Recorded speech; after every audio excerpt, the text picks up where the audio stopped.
Hey everybody, and welcome to another N20 Games tabletop showcase. Today we're looking at Mint Tin Aliens, which is from subQuark Publishing, designed by David Miller, and of course comes in one of these lovely mint tins. You can see all the components here. You're going to get a pretty decent stack of gameplay cards, these Certificate of Merits or award cards, a couple of 10-sided dice, 3 wooden meeples, and instructions on 4 cards. Of course, I'll just remind you again, you can go to subquark.com and see expanded, illustrated, and more descriptive rules, all kinds of information about this game and all the Mint Tin games. But let's just get right into this one. Mint Tin Aliens is basically a point scoring game, a little bit of hand management. At the end of the game, you're going to tally up your points based on these little countdown dice you've got, these merits that you win, and how many meeples you may have abducted or captured.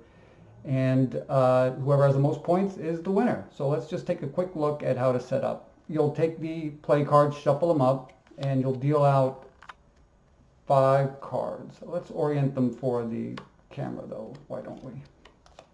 And then this deck will sit anywhere it's convenient as a draw deck. The first player will get dealt 4 cards. Whoever's going to be second will get 5 cards.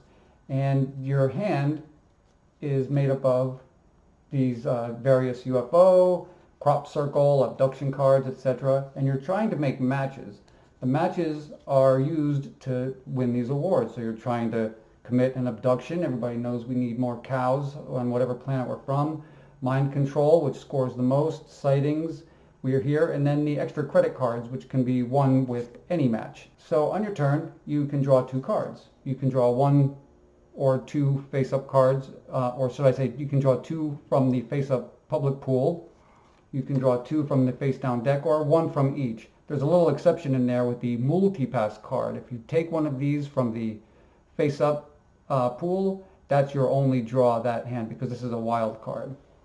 So anyway, as you go through the game, you're going to draw 2 cards. Let's just, for example, say I wanted to draw 2 of these cards.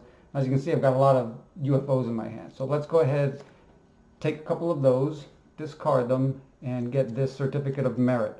For 2 points, a sighting. The first person to get one of each of these main awards gets 2 meeples. These are going to be points at the end of the game. Also, as you go through these awards, you may find yourself unable to make a match or to win an award. In that case, you're going to take one of your little countdown dice, move it from 9 to 8, and then to 7, and to 6, etc. And once all the awards are taken by players, the game ends. You're going to score points for the number of meeples you have, the number that's showing on your die, and the total of all your merit, certificates of merit, I should say. So where does strategy come in the grand scheme of Mint Tin Aliens? Well, it's less really strategy than it is forward thinking. You want to always have your hand prepared to make a match and win an award that's on the table, because as these piles are depleted, there are fewer and fewer options, and every time you spend a turn without making or winning an award, you're going to count down a number on your points die. So as you play, you want to watch what face-up cards are available.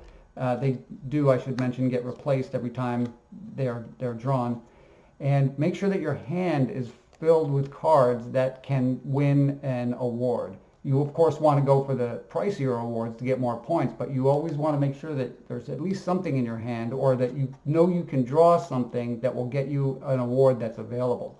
And at the end of the game, of course, you add up the points and the high score wins. So it's a simple game, but you have to really manage your hand if you want to beat your opponent. So there is some skill, a lot of thinking ahead. Let's call it planning. You have to plan based on what resources are available and what awards are available. And the person who does that the best will win the game.